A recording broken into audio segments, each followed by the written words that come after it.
2013, my best friend and I took a road trip to Glacier National Park in northern Montana to do some hiking. We were there for a day or two before we decided to endure a treacherous hike up and around a mountain trail located near our campsite. The next morning, after making our decision to endure this hike, we woke up at 5 in the morning and packed our bags for the hike. After we took off, we enjoyed a few miles of beautiful terrain, ranging from alpine lakes to hidden waterfalls cascading down the sides of the mountain. But our enjoyment soon ended after we realized we had not properly packed our bags. We had to stop and spend unnecessary amounts of time digging through our bags to try to find what we needed, which turned into a bigger task every time and took time out of our hike. The way we packed our bags made the hike several miles longer than we anticipated and made it a lot harder due to the hard objects pinned up against our back for several hours. According to the National Park Service, since 2007, Yellowstone National Park has seen an average of over 3 million visitors each year, all eager to explore the natural wonders that lie within the park. Along with the geothermal pools and the hot springs, Yellowstone is home to over 1,000 miles of hiking trails, and that's a lot of trails. So you can imagine how much time one can spend on any given day taking a hike in Yellowstone alone. Whether you're taking a long hike or a little short hike, you need to be prepared and have your bag packed correctly to ensure safety and fun out on the hike. Since that 2013 road trip, I've gone on over 10 or more road trips, hiking trips too, and have been able to enjoy them to the fullest because I was prepared and had my backpack packed correctly. I will demonstrate how to pack a backpack in 3 steps, which include how to pack your clothes, how to pack your food, and how to pack your camping equipment. So the first main point is the clothes, and the first step in packing your clothes is to roll your clothes up, which I'm going to demonstrate how to roll. Start off with the shirts. Take your shirt, you lay it out on a flat surface, you make sure everything's smoothed out. It's not the smoothest, but it'll work. And what you want to do is you want to take one side, then you want to fold it, then you want to fold the arms onto the body, then you want to take the bottom of the shirt, you want to start and get it real tight, and then you want to roll it up just like so. And then once you got that, you got your shirt rolled, you can set that to the side. And the next step would be if you got jeans or whatever pants you're taking, or shorts too, you can take them, place them as so, and fold them in half. And then you can start from the top or the bottom, doesn't really matter.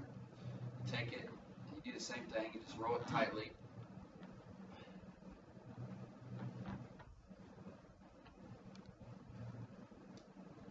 And then you got your jeans rolled. So then you can place those in the bottom of the bag. You want to put your clothes in first, and you want to start with the bigger items. So the jeans would go first before the shirt. And so obviously after you roll your clothes, you want to pack them in. Make sure to put them real tight so that way you can save room. And then once you have your clothes packed, you can pack your food. So the first step to packing your food is to make sure you have everything sealed properly to prevent any leaking of food, or you don't want the odors sticking out too if you're walking around bears. That's not a good thing. So if the bag's already open and it's not resealable or anything, you can always use Ziploc bags. And once the food is properly sealed, you can place the items in your bag on top of the clothes, and once again start with the bigger items, and then you can work your way to the smaller items. The next step to packing your food would be to pack your food equipment. If you're taking any food equipment, say you're going on an overnight hike to camp in a backcountry campsite, you definitely want to bring a sort of pot or kettle to cook water or to cook your food. But you want to make sure to consider the weight of the items you're bringing too. And according to the Teton Sports description on backpacking, you want to keep the total weight of the bag between 20 to 30% of your body weight. and this will help reduce unnecessary injury and conserve much needed energy for the hike. And once you have your clothes and food items packed, you can pack the rest of your camping equipment. The first step to packing your camping equipment is to pack your sleeping bags. And before throwing your sleeping bag in the pack, make sure it is rolled nice and tight, again to save room and just to, conserve room basically. But then you can place that on top of the cooking equipment in the bag, and then that should top off the bag, the main compartment of the bag. And you want to put the sleeping bag on the top just to make sure that your head isn't pressed against anything hard as your cooking equipment or so that'll help your neck and your back when you're hiking. So the next step to packing your camping equipment is to get the tent packed.